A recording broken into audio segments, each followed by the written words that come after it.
pessoal, vamos à nossa primeira semana de trabalho do nosso curso de automação com Arduino. Então, o objetivo dessa primeira semana é que a gente conheça os conceitos essenciais sobre a plataforma Arduino, bem como a gente consiga montar alguns circuitos básicos já nessa primeira semana utilizando o nosso emulador. Então, a gente vai ter como alguns objetivos que já foram passados anteriormente. Ao final do curso, todos vão estar aptos a criar projetos utilizando o Arduino. Já foi passado o que é o Arduino, que é uma plataforma livre de hardware e software. Existem diferentes modelos do Arduino. A gente vai utilizar o padrão que é o Arduino Uno, mas existem vários outros modelos. E ele é amplamente utilizado em diferentes projetos. O Arduino, logicamente, não trabalha só, ele é uma placa de hardware, ele é programado através de um software, essa comunicação é feita através de uma interface USB e a gente trabalha também utilizando diferentes componentes eletrônicos para isso. O Arduino ele trabalha com um microcontrolador Atmega, que tem uma tensão de funcionamento de 5 volts, isso é um pouco variável. A tensão de entrada, ele pode ter uma entrada aí de 7 até 12 volts, até um pouco menos de 5 volts ali, ele funciona. E algumas das informações interessantes é que ele tem apenas 32 KB de memória para trabalho. Então a gente está acostumado a trabalhar com os nossos computadores, os nossos smartphones, que a gente tem uma capacidade de armazenamento aí na casa dos gigabytes, terabytes, aqui a gente tem apenas 32 KB. Então a gente tem que tomar bastante cuidado com tudo que a gente vai programar, com as variáveis que a gente vai utilizar para não estourar esse limite. A gente tem 2 KB de memória RAM, então pode parecer muito pouco. É pouco, mas funciona bem para aquilo que a gente precisa. E a velocidade de processamento dele é apenas de 16 MHz.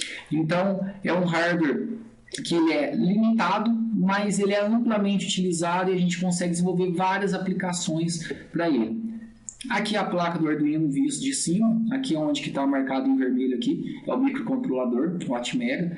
Essa é um tipo de versão do Arduino, existem outros que ele está no microcontrolador menorzinho aqui, que a gente chama de SMD, aqui está o padrão. Aqui a gente consegue ver as nossas portas digitais, que a gente consegue, através quando eu ativo ou desativo essa porta, ligar ou desligar um determinado dispositivo. O que a gente tem chamado GND aqui é o nosso pino terra, ou seja, é o nosso negativo do nosso Arduino. Aqui a gente tem mais 2 GNDs aqui na parte de baixo. A gente tem também o nosso emissor de tensão de 5 volts e 3.3 volts, quando eu quero alimentar diretamente um determinado dispositivo. E aqui a gente tem as nossas portas analógicas, nomeadas de 1 até 5, aqui, que a gente pode fazer a leitura de algum sensor analógico. Sempre essa leitura vai ter uma variação de 0 até 1023 e a gente faz conversões para poder ter o valor real de acordo com aquilo que a gente está fazendo a leitura. Aqui é onde a gente vai fazer a conexão USB para poder transferir o código para o nosso Arduino. Uma conexão de energia externa, ou seja, depois que eu já carreguei o meu código, eu quero deixar meu Arduino ligado na energia para poder executar um determinado comando. Logicamente não preciso fazer isso através da USB, a gente tem uma conexão de energia externa, que a gente pode receber aqui uma tensão de 5 a 12 volts. E um botão reset dele, que simplesmente ele não vai zerar os dados que estão armazenados, ele simplesmente vai dar um reboot no nosso sistema.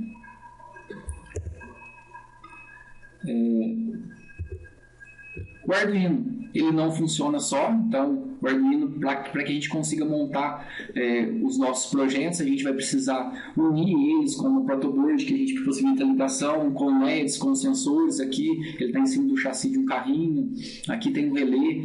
Então a gente utiliza um conjunto de componentes eletrônicos para poder trabalhar junto com o nosso Arduino. O objetivo do curso não é falar sobre eletrônica, mas a gente tem que ter alguns conceitos básicos para que a gente consiga seguir adiante e entender o que a gente está fazendo. Então, dentro da eletrônica básica, a gente tem um conceito de tensão, corrente e resistência. A tensão, ele é medido em volts e é o valor da emissão. Eu costumo fazer uma analogia que a tensão, se a gente fosse pensar num cano de água, é o quanto é grosso um cano de água, quanto de água eu consigo passar por esse cano. Então a gente tem uma tensão lá de 5 volts, é uma tensão menor, de 110 volts é uma tensão maior. Então quanto maior a tensão, maior seria o meu cano de água. Já a corrente, ela é medida em amperes, e ela dita a quantidade de elétrons que passa por segundo num determinado condutor. Eu costumo falar que a corrente a gente pode pensar o quanto é a pressão da água que está passando por dentro desse cano. Então, quanto maior a pressão, mais água está passando. Então, eu posso ter um cano que ele é pequeno, que ele tem uma voltagem baixa, mas ele vai ter uma amperagem mais alta. Então, se a amperagem for mais alta, quer dizer que está passando uma corrente muito alta, muito rápida. Então, eu costumo relacionar a corrente como se fosse a pressão da água. E a resistência é que em alguns momentos, dependendo do dispositivo eletrônico que a gente está utilizando, eu tenho uma determinada tensão, uma determinada corrente, eu preciso diminuir a velocidade dessa corrente ou reduzir a minha tensão. Para isso a gente utiliza um resistor, que ele é medido em ohms, pelo símbolo aqui do ômega, e a dificuldade oferecida para a passagem da corrente elétrica. Eu costumo falar que a resistência é como se você tivesse um cano maior e você faz a redução dele para um cano menor.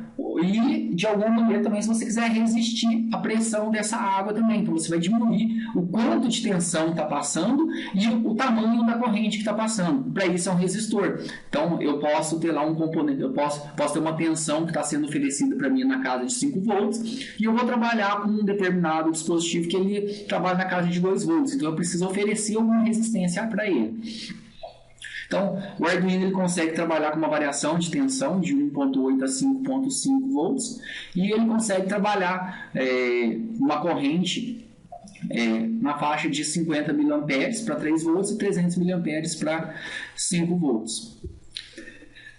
Um exemplo de aplicação do LED ômega é quando a gente vai utilizar os nossos LEDs. Então, o Arduino ele trabalha com uma tensão de 5 volts padrão, quando eu pego qualquer porta digital e mando ativar ela. E agora os LEDs ele trabalham uma tensão que geralmente varia de 2 a 3 volts. Estão vendo aqui o LED vermelho, ele varia numa tensão de 1.8 volts.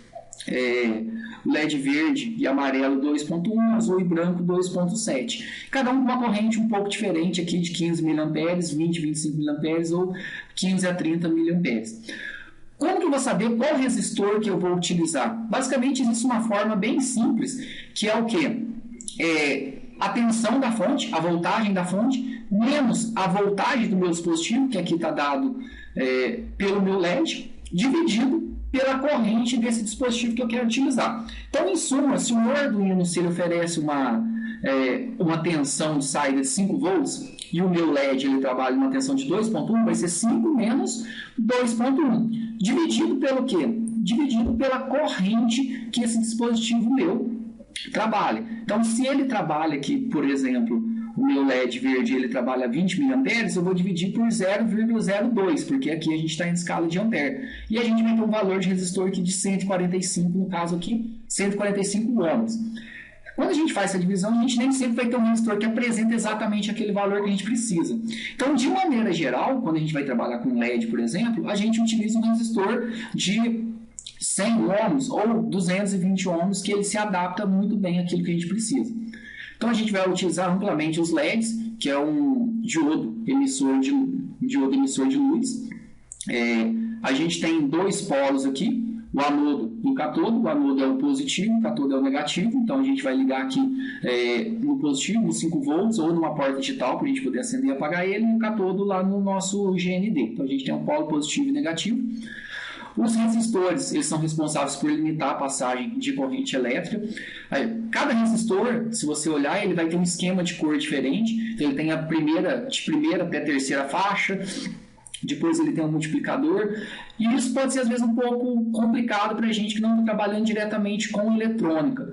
Qual que é a dica que eu dou? Existem vários calculadores na internet de resistores. Então, existem formas fáceis para poder fazer isso, mas basicamente, se você entrar, por exemplo, nesse link que é apresentado aqui embaixo, você consegue entrar com as cores e ele te dá o valor do resistor, ok? A gente vai utilizar também amplamente a nossa protoboard, que ela é responsável para a gente montar os nossos componentes. Ao invés de a gente ter que soldar tudo que a gente vai fazer, a gente faz a conexão através da nossa protoboard. Então, ela tem essa disposição de comunicação interna. Então, eu tenho aqui disposto de maneira horizontal, onde que eu ligo o meu positivo e negativo, que ele vai alimentar toda a minha trilha, e eu tenho aqui disposto de forma vertical aqui, onde que eu conecto os meus componentes. Então essa é a disposição interna da nossa protoboard. A gente tem os jumpers, que são os nossos fios de conexão, que são amplamente utilizados para tudo que a gente precisa, para ligar o nosso Arduino aos nossos dispositivos e à nossa protoboard. Como o Arduino não trabalha só, a gente vai precisar de um conjunto de sensores. Existem uma ampla gama de diferentes sensores, sensores de luminosidade, como é o caso do sensor LDR, sensor de temperatura, como é o caso do LM35, sensor de proximidade. Então, a gente pode fazer uso de diversos sensores para poder perceber o ambiente e fazer a automação daquilo que a gente quer. Para a gente conseguir dizer o Arduino o que ele tem que fazer, a gente utiliza o software de programação do Arduino, que é disponível no próprio site do Arduino, arduino.cc. Então ele é gratuito, ele é open source e a linguagem de programação é baseada em C, é uma linguagem chamada Wiring. Cada código que a gente monta, a gente chama de sketch, e aí tem como a gente verificar o nosso código, fazer o upload. Na próxima aula que vai estar disponível, já tem todas as informações necessárias para a gente poder montar o nosso primeiro circuito, o nosso primeiro código utilizando o nosso emulador. E isso que vai ser o nosso objetivo agora na sequência.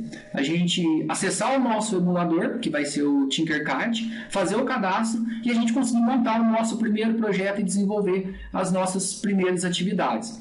Então, para a gente conseguir fazer tudo isso, é essencial que você leia os 2 primeiros capítulos do livro que foi recomendado, além de assistir as videoaulas que foram disponibilizadas no ambiente para poder dar uma introdução geral aos conceitos essenciais e, após isso, acessar o nosso emulador e conseguir desenvolver os nossos projetos. Bom trabalho a todos e qualquer dúvida, poste no nosso fórum.